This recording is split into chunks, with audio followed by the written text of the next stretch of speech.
Akhirnya, mantan Kepala Dinas Pemberdayaan Masyarakat Desa atau PMD Lampung Utara, Abdurrahman dituntut hukuman 3 tahun penjara dan didenda 50 juta rupiah, subsidiar 3 bulan kurungan. Sementara penasehat hukum terdakwa menilai ada kejanggalan dalam proses persidangan kasus dugaan korupsi tersebut.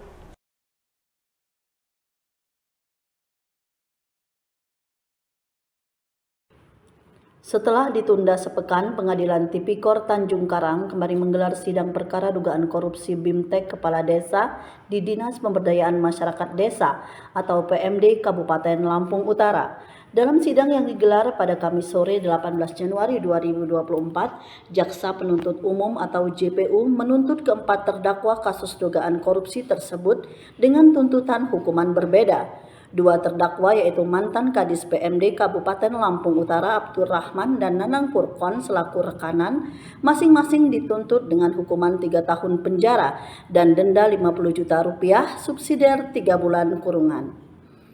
Dua terdakwa lainnya, Ismirham dan Ngadiman dituntut dengan hukuman 2 tahun dan 6 bulan penjara serta denda masing-masing 50 juta rupiah subsidiar 3 bulan penjara.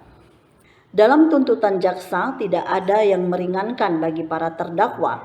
Tim penasehat hukum dua terdakwa Abdurrahman dan Ismirham menilai tuntutan yang dibacakan jaksa terlalu tinggi dan ada kejanggalan selama proses persidangan.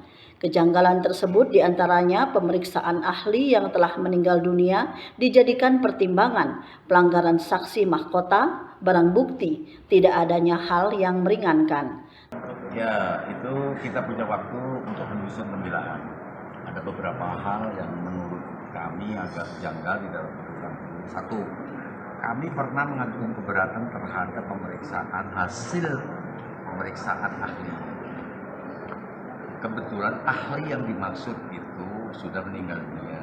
Padahal berdasarkan pasal 1 dan 6, ahli itu harus ada di persidangan.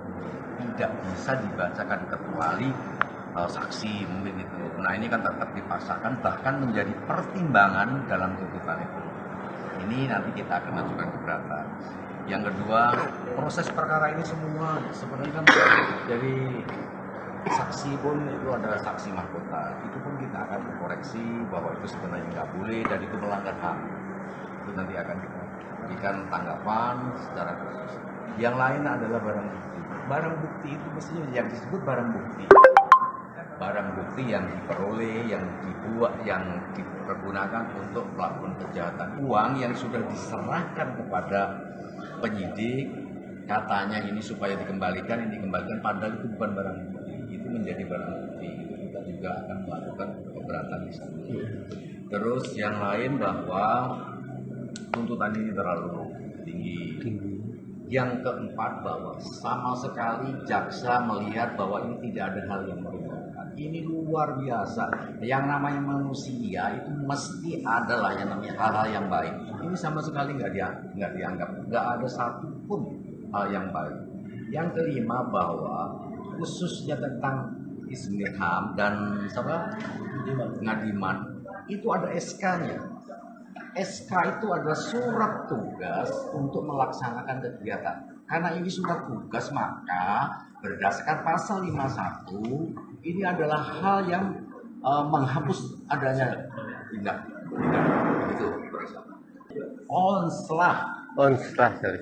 Saya sudah bilang, itu onslah, bukan tindak pidana. Perbuatan itu dilakukan, tapi ini bukan perbuatan pidana.